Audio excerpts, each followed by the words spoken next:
नमस्कार साथियों, Vicky study YouTube channel में सभी का दिल से स्वागत है।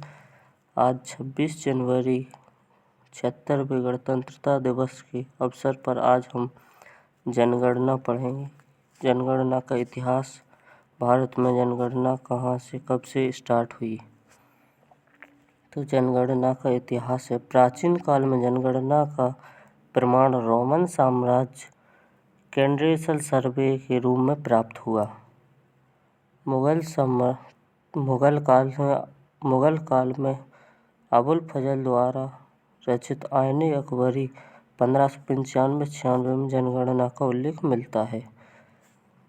आधुनिक पद्धति से सर्वप्रथम जनगणना 1749 में स्वीडन द्वारा कराई गई। दशकीय जनगणना सर्वप्रथम अमेरिका द्वारा 1790 से शुरू किया गया।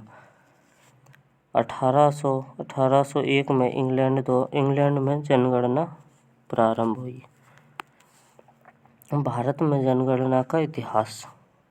इंग्लैंड की जनगणना नीति को निरंतर रखते हुए जेम्स प्रिंसेप द्वारा इलाहाबाद में वर्ष 1824 और बनारस में 1827-28 में जनगणना कराई गई, जो कि एक अपूर्ण जनगणना थी।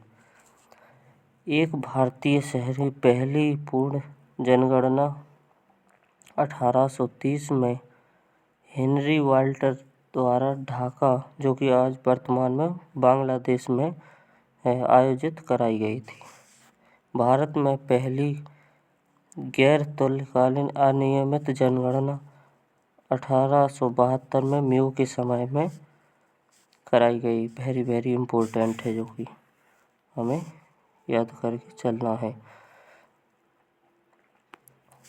भारत में नियमित जनगणना 17 फरवरी 1881 में रिपन के काल में हुई,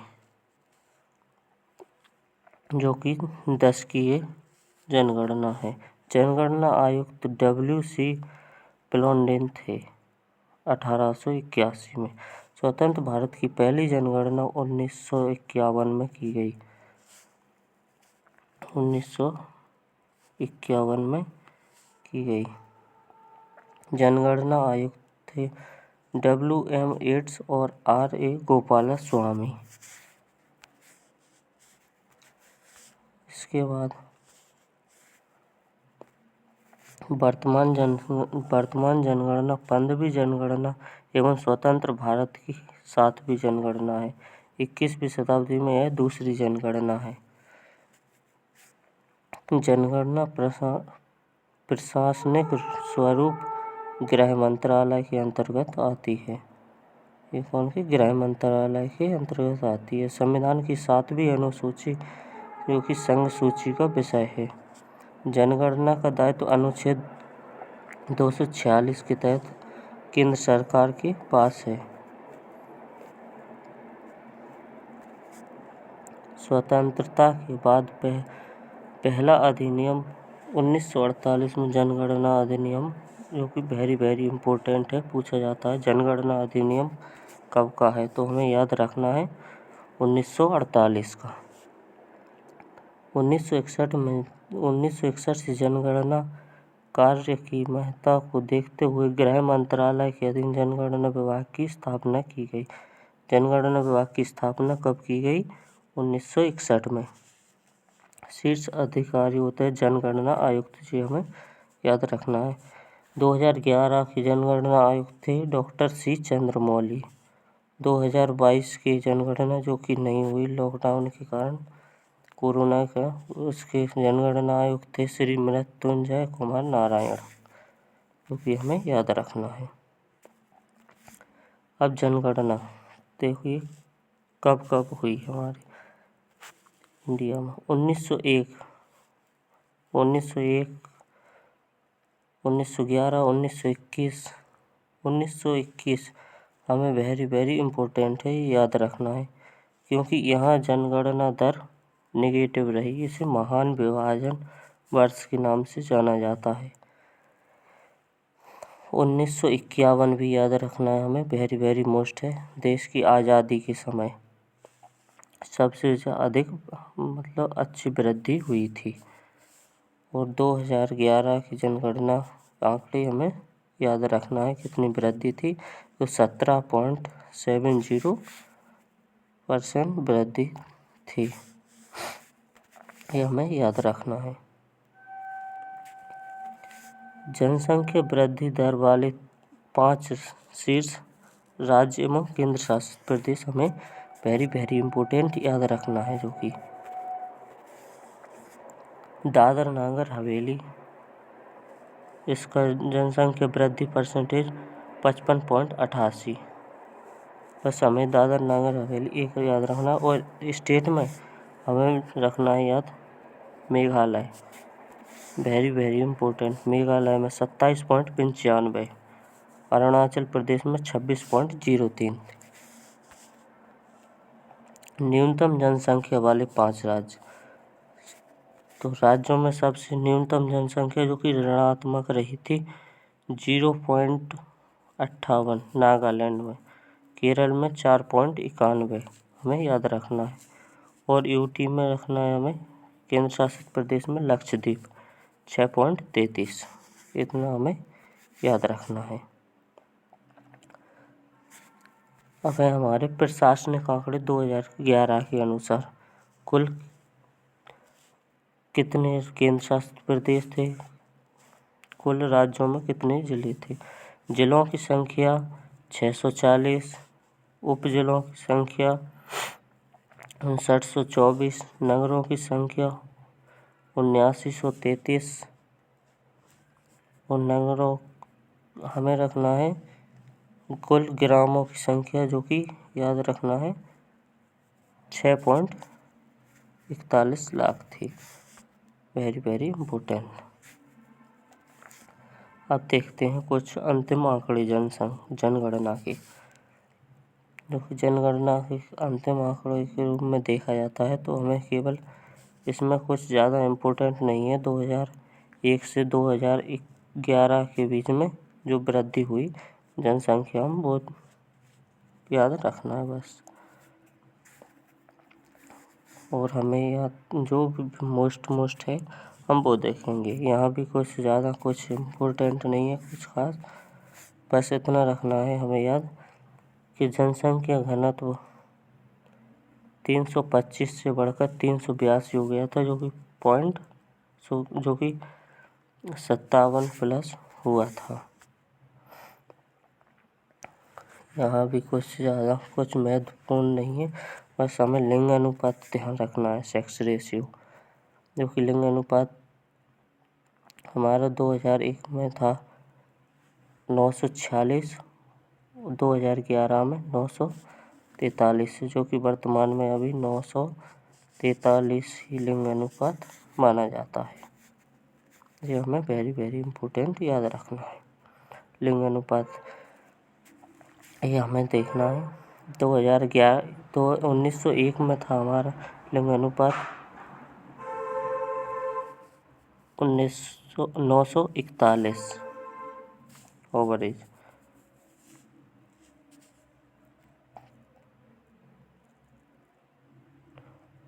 सॉरी 941 नहीं था, 992 था।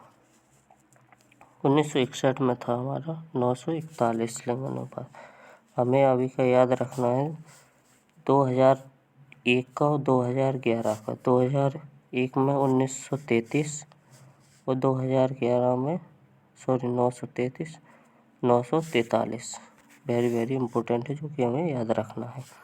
लिंगानुपात वाले शीर्ष राज्य देखिए, सबसे पहले केरल आता है, केरल फर्स्ट पे। केरल का लिंगानुपात सबसे अधिक है, जो कि 1084 है।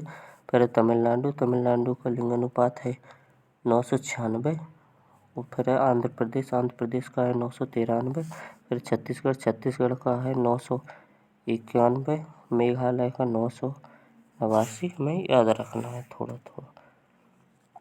अब है न्यूनतम 5 लिंगानुपात, कम लिंगानुपात वाले न्यूनतम वाले, जो कि सबसे कम है हरियाणा का 879 और जम्मू कश्मीर का 889 हमें याद रखना है, बस इतना। हमें शीर्ष लिंगानुपात वाले केंद्र शासित प्रदेश, तो सबसे अधिक लिंगानुपात किस पुदुचेरी में सबसे अधिक लिंगानुपात है, केंद्र शासित प्रदेश है जो कि हमारा।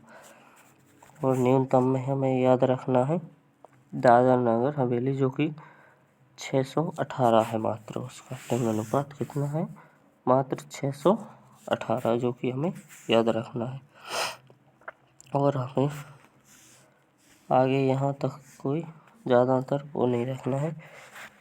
लिंगानुपात ये देखिए 0 से 6 वर्ष के बीच का, तो सबसे अधिक अरुणाचल प्रदेश में है 972, ये हमें थोड़ा थोड़ा याद रखना है। क्लास थोड़ी फास्ट करेंगे क्योंकि लंबी नहीं होना चाहिए। यहाँ हमारे कुछ ज़्यादा महत्वपूर्ण चीज़ें नहीं है। लिंगानुपात यहाँ 6 से न्यूनतम है हमारा यहाँ हरियाणा का, और केंद्र शासित प्रदेश में न्यूनतम है अंडमान निकोबार में 0 से 6 वर्ष की आयु तक। लिंगानुपात यहाँ साक्षरता, यह थी लिटरेसी रेट, साक्षरता हमारी 1971 की साक्षरता के आधार पर, जो कि 74.4% थे। यहाँ बस इतना ही याद रखना है। 2011 अंतिम, इसमें कुछ ज़्यादा याद करने के लिए नहीं है, हमें कुछ ज़्यादा याद नहीं करना है। साक्षरता वाले हमें यहाँ पर राज्य देखना है, शीर्ष 5 राज्य, तो हमें 2 याद रखना है बस, वेरी वेरी इम्पोर्टेंट 2। एक केरल जिसकी है 94% साक्षरता, दूसरा है मिजोरम जो कि 91.3% है, ये हमें याद रखना है। शीर्ष केंद्र शासित प्रदेश देखते हैं हम, 2 हमें याद रखना है। एक लक्षद्वीप जो कि 91.8 है, और दमनदीव जो कि 87.1 हमें याद रखना है।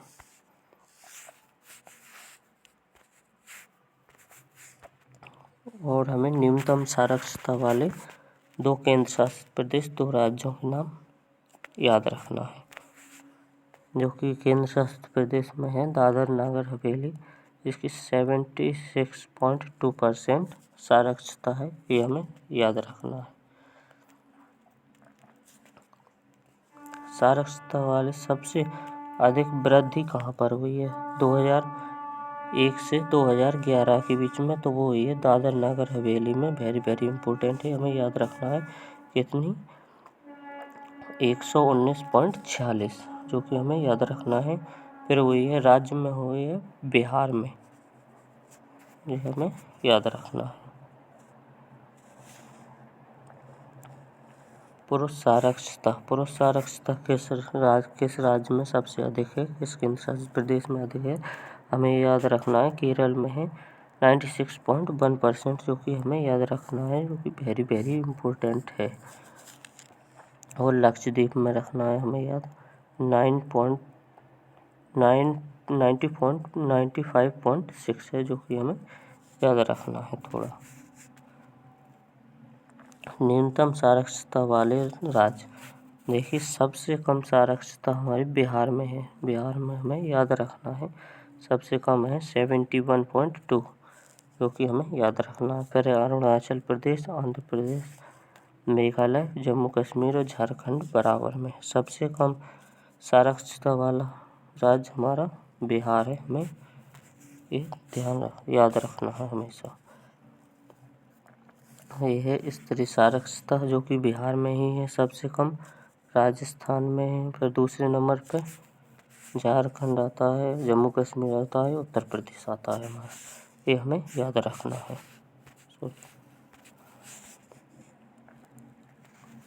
साक्षरता वाले राज्य का सबसे अधिक अंतर पूछा जाता है, SSC अधिकतर ये पूछने लगी है कि अंतर बताइए पुरुष साक्षरता में और स्त्री साक्षरता में। जो सबसे अधिक अंतर देखा जाता है वो देखा जाता है राजस्थान में 27.1%, ये हमें याद रखना है।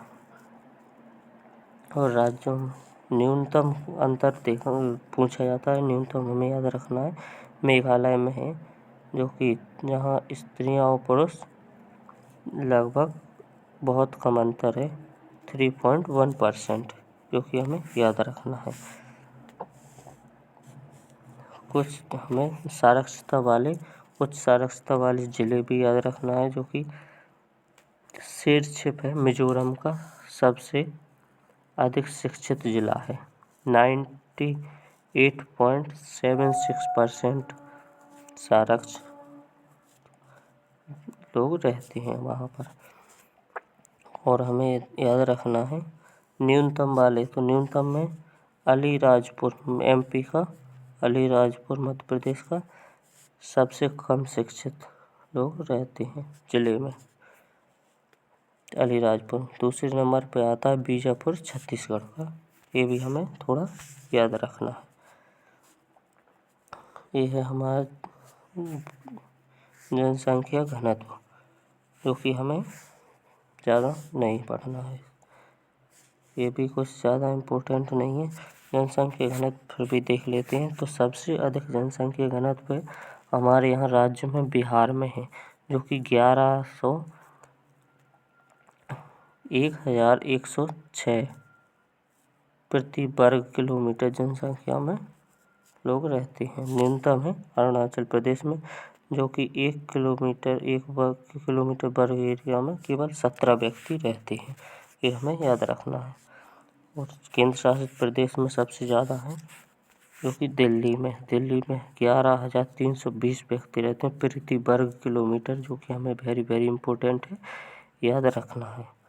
अंडमान निकोबार में सबसे कम है, केंद्र शासित प्रदेश में केवल 46 व्यक्ति प्रति वर्ग किलोमीटर में रहते हैं, जो कि हमें याद रखना है। और जिले में देखिए तो सबसे अधिक जिले में, जो कि उत्तर पूर्वी दिल्ली का एक जिला है, उत्तर पूर्वी दिल्ली, इसमें सबसे अधिक जनसंख्या रहती है प्रति वर्ग किलोमीटर 37,346 व्यक्ति रहते हैं प्रति वर्ग किलोमीटर में। दूसरे नंबर पर आता है हमारा चेन्नई, तमिलनाडु का चेन्नई, जो कि 26,903 प्रति व्यक्ति प्रति वर्ग किलोमीटर में रहते हैं। अगर हमारा लिंग अनुपात ओवरेज देखते हैं तो हम भारत में अभी लिंग अनुपात 2001 में देखा जाए तो 2001 में कुल भारत में था 933, और कुल ग्रामीण देखा जाए तो था 946 और शहरी में था 900।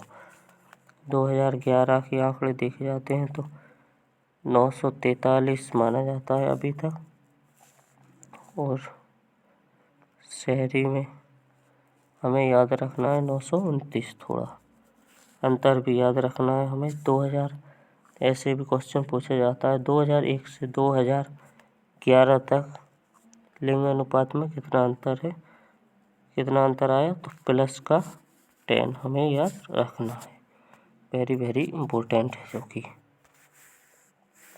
Thank you. आज की क्लास यहीं पर समाप्त होती है। तो सभी को